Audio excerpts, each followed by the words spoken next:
大家都知道啊，在春天是嫁接月季的最好时机，同时也是成功率最高的时候。那么作为菜鸟的我，今天我们来嫁接一下这个月季品种。这一颗是我11月份嫁接的啊，是最冷的时候嫁接的。来，我们看一下成功没有啊？在这个芽点当中，你看有一个接条是成活的，但是有一个是死掉的啊。然后这个枝条上面也是死掉了。这个枝条对于我这个第一次嫁接的新手来说的话，我还是比较满意的啊，至少它是成活了2个枝条，但是这个枝条没成活的话就没有办法了。这是上次没有嫁接完的母本。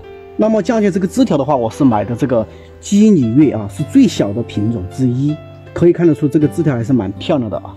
那么今天我们就来接着把剩下的枝条跟它嫁接一下。嫁接之前我准备了这几个工具：锯子、美工刀，然后这个长带，摆了一个嫁接工具。好，首先我们把这个已经没有成功的这个枝条，我们把它打开，看有没有再嫁接的必要啊。看得出这上面完全是死掉的。剥离这个枝条的时候，你看下面已经干枯掉了，说明了这个整个枝条就已经是死掉了。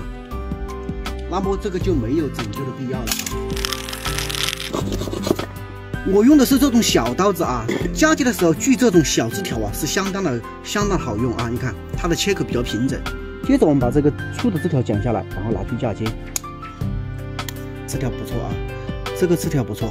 我现在所操作的这种方式啊，也是在网上学的啊。首先我们还是要先把这个芽点给它剪出来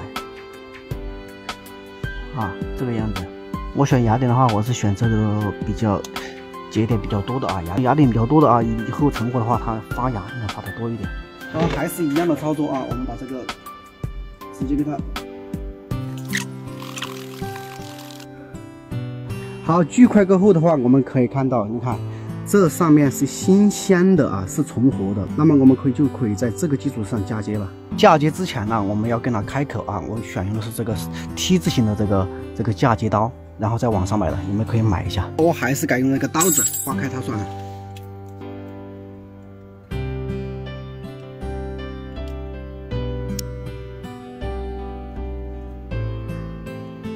好，这一芽可以啊，这一芽，哦，这一芽也可以啊，这一芽也成功了，插上去，后面再来一道。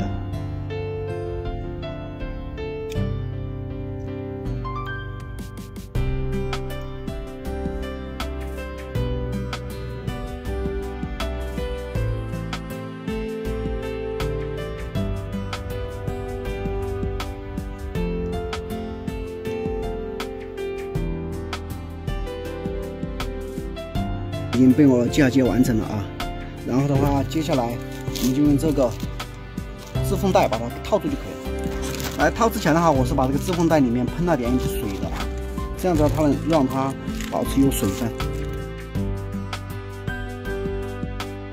最后一步，我们就是把它放在通风阴凉处，不能让它直射太阳。如果说直射太阳的话，它很快就会蒸发，很快就会脱水，然后死掉。所以说我们不能让它晒太阳。